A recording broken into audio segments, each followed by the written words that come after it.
गुरुर्ब्रह्मा गुरुर्विष्णु गुरुर्देवो महेश्वरा गुरुर्साक्षात् परं ब्रह्म तस्मै श्री गुरुवे नमः। नीलाम्बुजश्यामलकोमलंगं सीतासमारोपितवामभागं पानो महासायकचारुचापं नमामि रामं रघुवंशनाथं। त्वमेव माता च पिता त्वमेव बन्धु च सखा त्वमेव विद्या च द्वरणं त्वमेव सर्वं मम देव। वासुदेवसुतं देवं कंसं चाणूरमर्दनं देवकी परमानंदं कृष्ण वंदे जगद्धाम। प्रिय बंधुओं, देवियों व सज्जनों, संसार में हर इंसान सुखी रहना चाहता है। यहां कोई दुख नहीं चाहता, लेकिन किसी के चाहने से कुछ होता नहीं है। भगवान के चाहने पर सब कुछ हो जाता है। इससे पहले कि आप श्रीमद् भागवत कथा को सुनना प्रारंभ करें, उससे पहले अपने आप को तैयार करना पड़ेगा। ये मैं इसलिए कह रहा हूं क्योंकि ये इतना बड़ा सद्ग्रंथ है जिसे सुनने से समस्त पापों का नाश हो जाता है। लोभ, मोह और अहंकार दूर भाग जाते हैं। प्राणी आवागमन के चक्र से मुक्त हो जाता है। मानो सूरज जैसा जीवन मिल गया हो। देखिए, सूरज जीवनदायी है। सूर्य नारायण की गर्मी से कई बार छोटे पौधे नष्ट हो जाते हैं। आपको बता दूं, इसी महान ग्रंथ के सुनने से धुंधकारी जैसे पापी की भी गति हो गई थी, लेकिन उसे भी यह कथा सुनने के लिए पहले तैयार होना पड़ा था। मैं ये नहीं कह रहा कि इसे सुनते समय ऐसे खाना, ऐसे सोना, ऐसे रहना, फिर ऐसे करना नहीं। जहां भी आप हो, जैसे भी हो, बस इसे भाव से सुनना। श्रावण मास प्रारंभ हो गया है। ये महादेव की ही कृपा है कि आप इसे सुनने जा रहे हो। हम सब संसार में रहते हैं और निरंतर मृत्यु की ओर बढ़ रहे हैं। जो सरक रहा है, कहने का मतलब जो आगे बढ़ रहा है। हर पल जहां सब कुछ बदल रहा है, इसे संसार कहते हैं। ऐसा नहीं है कि ये केवल मनुष्य के साथ हो रहा है। दुनिया के समस्त प्राणियों में हर दिन एक नया बदलाव हो जाता है। पशुओं, पक्षियों और पदार्थों में भी लगातार बदलाव होते हैं। इसका कारण यह है कि संसार की समस्त चीजें नाशवान हैं। जो भी चीज पैदा होती है एक न एक दिन समाप्त भी होती है। जिसने ये दुनिया बनाई है वह सत सच्चिदानंद है, जो जीवन और मृत्यु से रहित है। ठीक से समझिए, आकाश से नित्य बादल बनते हैं और कुछ ही समय में मिट भी जाते हैं, लेकिन जिस आकाश में बादल बनते हैं वो नित्य है। ठीक उसी प्रकार इस संसार को बनाने वाला परमात्मा, वो भूमा भगवान नित्य है। ये जगत मात्र एक स्वप्न से ज्यादा कुछ नहीं है।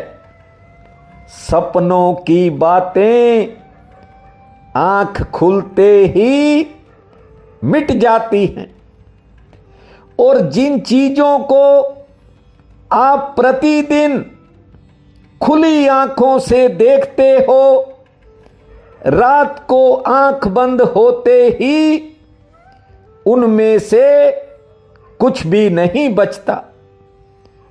फिर आप सोचोगे कि सत्य क्या है, सच्चाई क्या है। सो बंधुओं, सत्य वो है जो सदा रहता है, जो तीनों कालों में विद्यमान है, भूत, भविष्य और वर्तमान। जो तीनों कालों में उपस्थित रहता है वही सत्य है। उसे ही करुणा निधान भूमा भगवान कहते हैं। ये बात अलग है कि उसको पाने के तरीके भी कालांतर में बदल जाते हैं, विधियां भी बदल जाती हैं, लेकिन करुणा निधान शाश्वत है। उसे जिसने भी पाया अपने अलग रास्ते से पाया है। जो सत्य है उसे पाना चाहिए। भोलेनाथ अंबा पार्वती से कहते हैं कि मेरा अनुभव भी कुछ ऐसा है कि ये संसार एक सपना है। भगवान शंकर कहते हैं, हे उमा, ये संसार नाशवान है। केवल श्री हरि ही सदा रहते हैं। जो इस बात को जान लेगा उसके चित्त में हमेशा आनंद रहेगा। हे उमा, संसार में लोग दुख के कारण संसार से भागने की कोशिश में रहते हैं। सुख में कौन दुनिया छोड़ने की सोचता है? तुमने सुना है कि कभी सुख के कारण किसी ने संसार छोड़ दिया हो? यहां लोग महादुख में भी तड़पते रहते हैं। दुख में भी संसार त्यागने का नहीं सोचते, तो सुख में संसार छोड़ना तो असंभव बात है। ध्यान दीजिए, जिस शरीर का इंसान अभिमान करता है वह शरीर जड़ है। केवल शरीर में बैठी जो आत्मा है वो चेतन है और ये शरीर आत्मा के सहारे खड़ा है। जिस दिन आत्मा शरीर को त्यागती है, ये शरीर गिर जाता है, क्योंकि ये तो आत्मा के सहारे पर ही टिका था। बात ये है, चाहे कोई बच्चा हो, जवान हो, बूढ़ा हो, शरीर कितना भी बलवान हो, कितना भी कमजोर हो, आत्मा के निकलते ही ये शरीर ढेर हो जाता है। आत्मा सत्य इसलिए है कि आत्मा उस परम पिता परमात्मा का ही एक छोटा सा अंश है। लेकिन सांसारिक लोग, हम सब जन्म लेते ही इस दुनिया में उलझ जाते हैं। जो वैष्णवी माया है, हर जीव को घेर कर बैठ जाती है। इंसान ईश्वर के संबंध में सोचता जरूर है, हर कोई सोचता है, लेकिन ये जो ठगनी माया है, ये जीव को आत्म तत्व का बोध होने के रास्ते पर जाने नहीं देती। ये माया एक ऐसा जाल बुनती है जिससे बड़े बड़े महात्मा, ज्ञानी, योगी, विद्वान और पंडित भी बच नहीं पाते। माया का जाल ही ऐसा है, ये किसी न किसी रूप में इंसान को लपेट ही लेती है। माया से वो बचता है जिस पर मेरे नारायण की कृपा बनती है। जानते हो, इस जगत में जहां भी आपको चेतना दिखाई देती है, वो उस परमात्मा का ही अंश है। जैसे गाड़ी के टायर में जो हवा होती है, वो हवा वायु देवता का अंश है। घड़े में आपको जो आकाश दिखता है, वो भी महाआकाश का अंश है। ठीक उसी तरह समस्त प्राणियों में ये जो चेतना है, ये भी उस व्यापक परमात्मा का ही एक अंश है। देखिए, पानी आपको कहीं भी दिखाई पड़े, लेकिन सच्चाई तो ये ही है कि कहीं का भी पानी हो, लेकिन वो समुद्र का ही एक अंश होता है।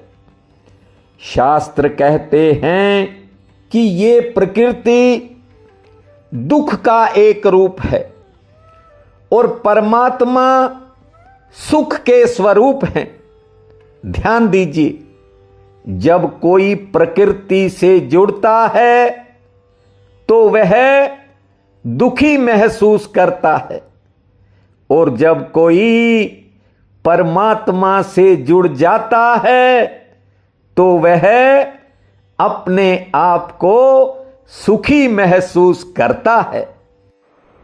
श्री कृष्ण गोविंद हरे मुरारी, हे नाथ नारायण वासुदेवा। श्री कृष्ण गोविंद हरे मुरारी, हे नाथ नारायण वासुदेवा। हे नाथ नारायण वासुदेवा, हे नाथ नारायण वासुदेवा। श्री कृष्ण गोविंद हरे मुरारी, हे नाथ नारायण वासुदेवा।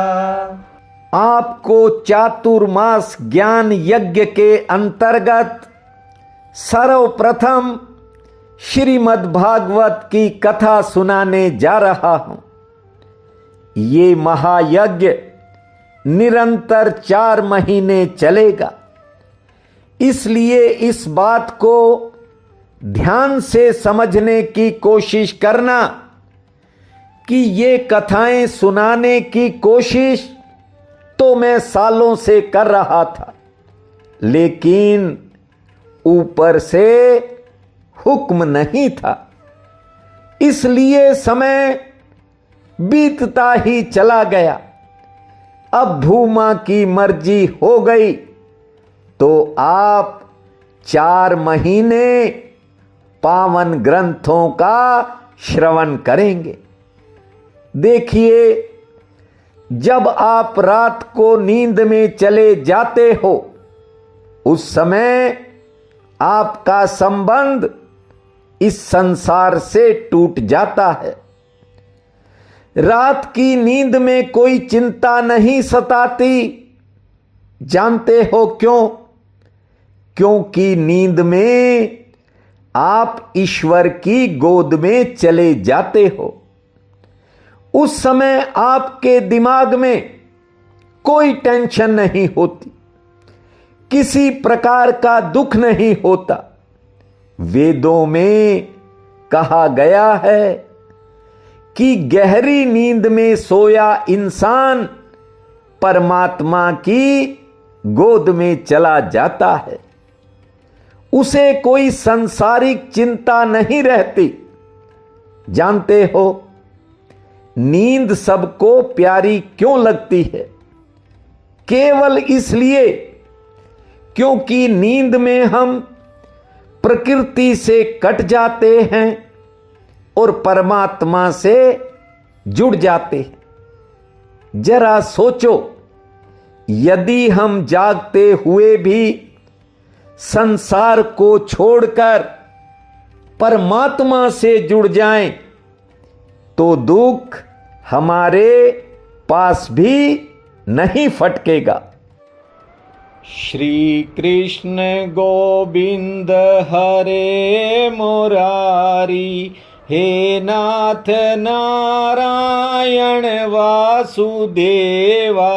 श्री कृष्ण गोविंद हरे मुरारी, हे नाथ नारायण वासुदेवा।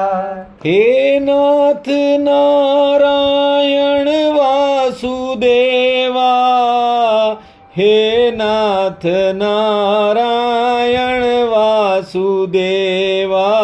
श्री कृष्ण गोविंद हरे मुरारी, हे नाथ नारायण वासुदेवा। आपको कहीं भी आनंद मिलता है तो मात्र एक बिंदु है। ये चातुर्मास ज्ञान यज्ञ आपके उस बिंदु को आधार बनाकर आपको सिंधु तक ले जा सकता है। भगवान श्री कृष्ण चेतनाओं का, समस्त चेतनाओं का केंद्र हैं। यदि एक बार हम उनसे जुड़ जाएं तो हमें दुनियादारी की बहुत सी मुश्किलों से छुटकारा मिल सकता है, क्योंकि हर चेतना के केंद्र से जब हम जुड़ गए तो ये छोटी छोटी टेंशनें तो अपने आप भागती नजर आएंगी। जानते हो, जगत का हर जीव क्यों छटपटाता है?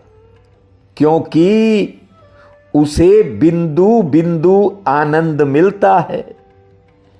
आनंद के सिंधु तक पहुंचना तो सब चाहते हैं, किंतु माया के वशीभूत ऐसा हो नहीं पाता।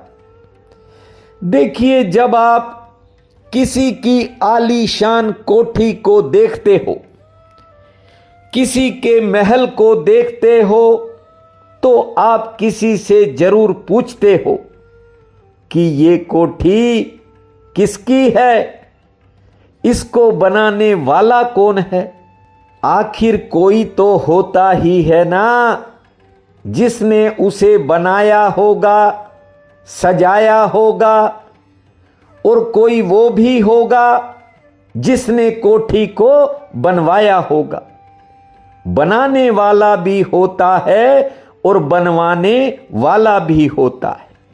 ठीक उसी प्रकार ये इतना बड़ा जगत, ये इतनी विशाल दुनिया, इसको भी किसी ने तो बनाया है। कोई तो होगा चलाने वाला, कोई तो जरूर होगा जिसके कारण सब अपने आप चल रहा है। बच्चा संसार में बाद में आता है, परमात्मा मां की छाती दूध से पहले भर देता है। श्री कृष्ण गोविंद हरे मुरारी, हे नाथ नारायण वासुदेवा। श्री कृष्ण गोविंद हरे मुरारी, हे नाथ नारायण वासुदेवा।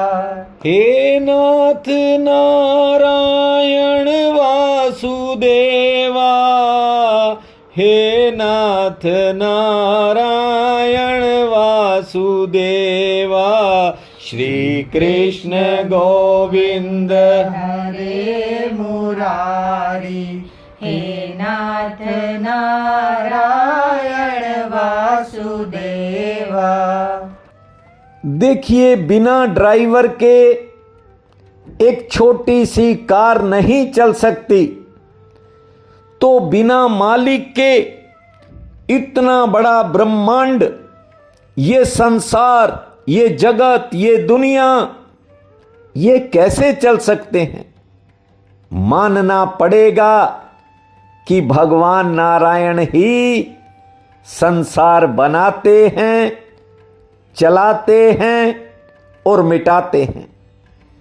ये बात अलग है कि वे अपने ही कुछ रूपों में, अपने ही स्वरूपों में जिम्मेवारियां बांट देते हैं, और बहुत सी जिम्मेवारियां उसी करुणा निधान ने आपको भी दी हैं। ध्यान रखा करो। आप सोचोगे कि वो परमात्मा क्यों बनाता है, क्यों चलाता है और क्यों मिटाता है, तो देखिए, किसान की तरफ खुद जमीन बोता है, जमीन में बीज डालता है, फिर महीनों उस बीज से जन्मे पौधे की रक्षा करता है, देखभाल करता है। जब खेती पक जाती है, कहने का मतलब जब फसल पक जाती है, तब उसे किसान ही एक दिन काट लेता है।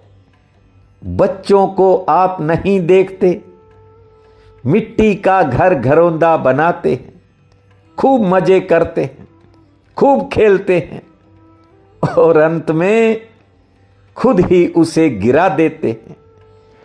ठीक इसी प्रकार वो परम पिता परमात्मा स्वयं दुनिया बनाता है, फिर खेलता है, और जब काम बिगड़ने लगता है तो स्वयं ही उसे मिटा देता है, विलीन करता है, क्योंकि नई दुनिया भी तो बनानी है। ये उसकी लीला कहो उसका खेल कहो या कुछ और कहो, लेकिन सच्चाई ये ही है कि उसके इस खेल को कोई समझ नहीं पाता। मैंने बहुत लोगों को देखा है, वे कहते हैं हम भगवान को नहीं मानते, भगवान हमारा क्या बिगाड़ लेगा।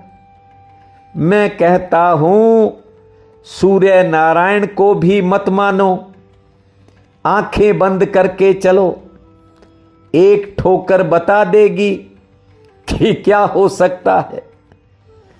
कोई भगवान को माने या ना माने, भगवान का क्या बिगड़ेगा।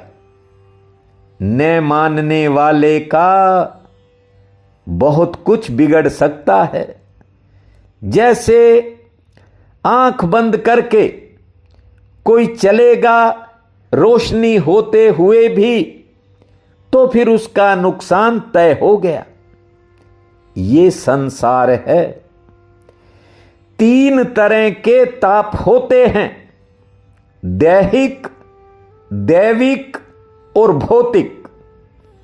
देखिए, जीवन में कभी कभी देवताओं का प्रकोप भी होता है, कभी कभी शरीर को बीमारियां घेर लेती हैं, और कभी कभी पंच महाभूतों की विकृति से दुख पैदा होते।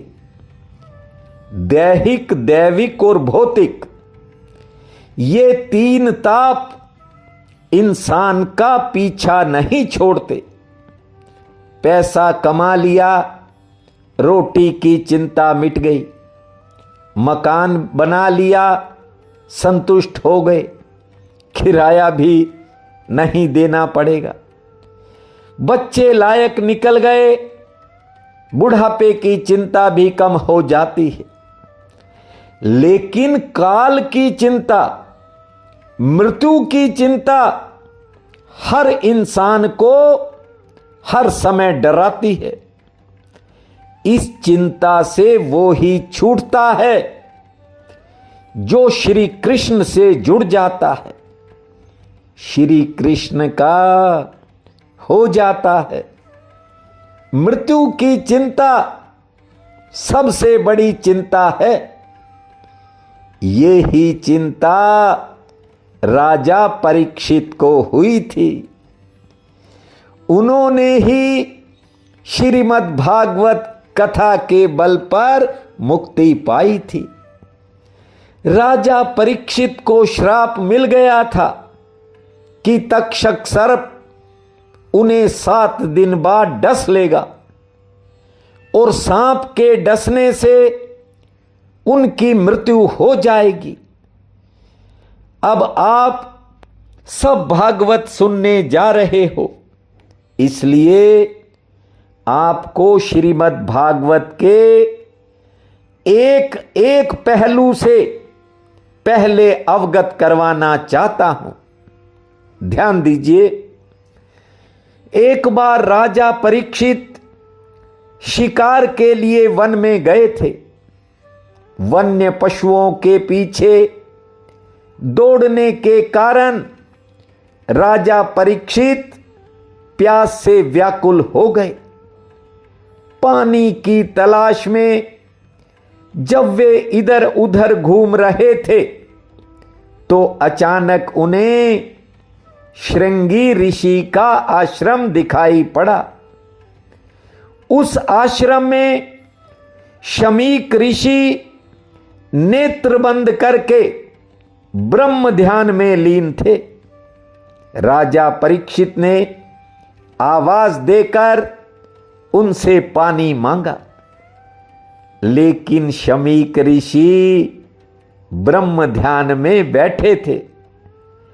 उन्होंने राजा परीक्षित को जब कोई उत्तर नहीं दिया, तो राजा परीक्षित ने जल ही मांगा था, और उनके सिर पर जल मांगते समय स्वर्ण मुकुट पहना हुआ था। और इसी मुकुट के ऊपर कलयुग बैठा था। और कलयुग के प्रभाव के कारण राजा को लगा कि ये साधारण सा महात्मा, ये ऋषि मेरा अपमान कर रहा है।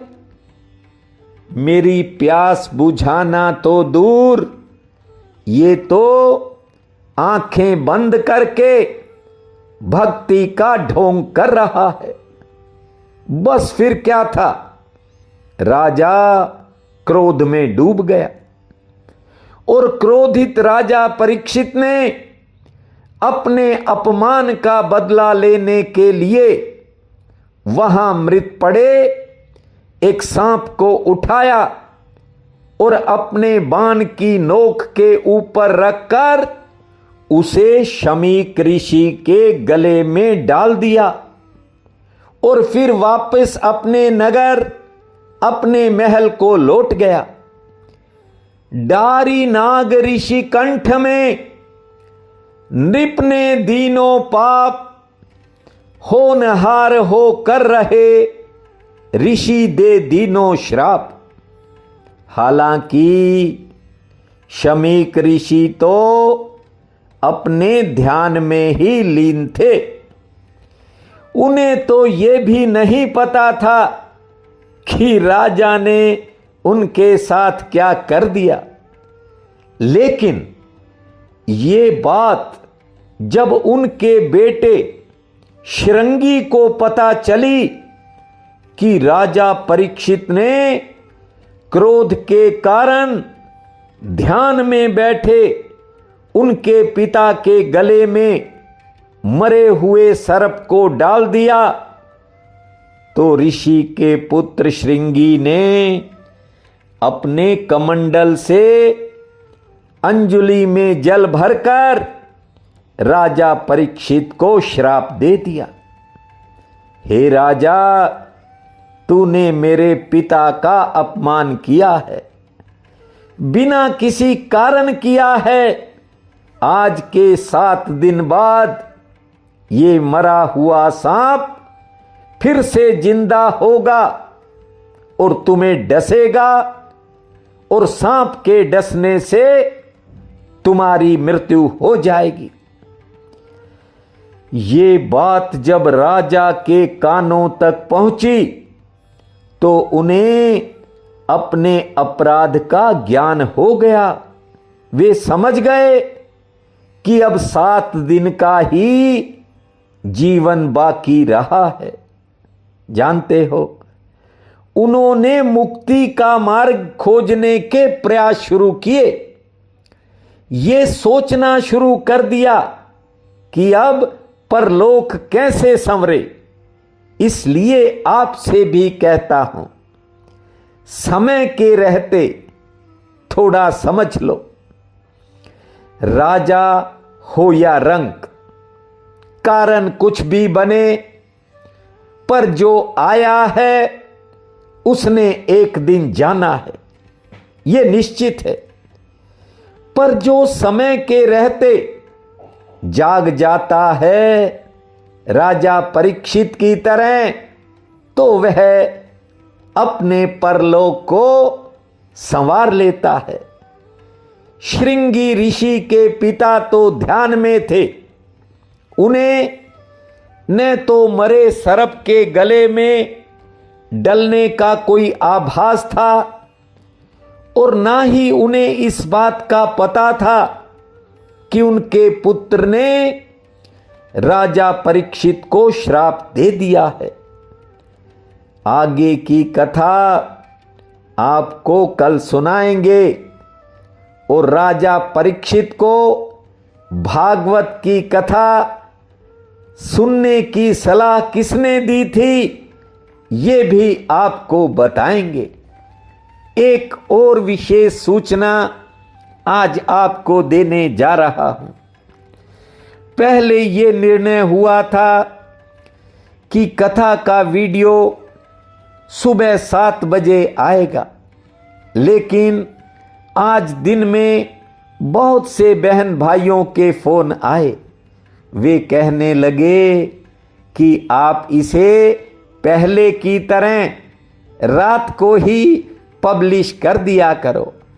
तो प्रयास मेरा ये होगा, ये वीडियो तो आप प्रातःकाल सुनोगे और दूसरा वीडियो कल रात को 10 साढ़े 10 बजे के करीब आपको मिल जाएगा। आज श्रावण कृष्ण पक्ष की प्रतिपदा है। उठते ही धरती माँ को प्रणाम करना, 5 बार लंबी श्वास छोड़ना, 50 बार ताली बजाना, 2 मिनट शांत बैठने के बाद खुले आसमान को निहारना, सूर्य नारायण माँ तुलसी को जल अर्पित करके भगवती का स्मरण करते हुए अपने दिन के कामों की शुरुआत करना, 2 रोटी पुण्य में लगाना और संध्या के समय भगवती के चरणों में ज्योति जलाना। भूमा कालम कृपालम, भूमा कालम कृपालम, भूमा कालम कृपालम। इस महामंत्र को जपना, आपका समय मंगलमय रहेगा। आओ 2 मिनट के लिए ठाकुर का भजन करते हैं।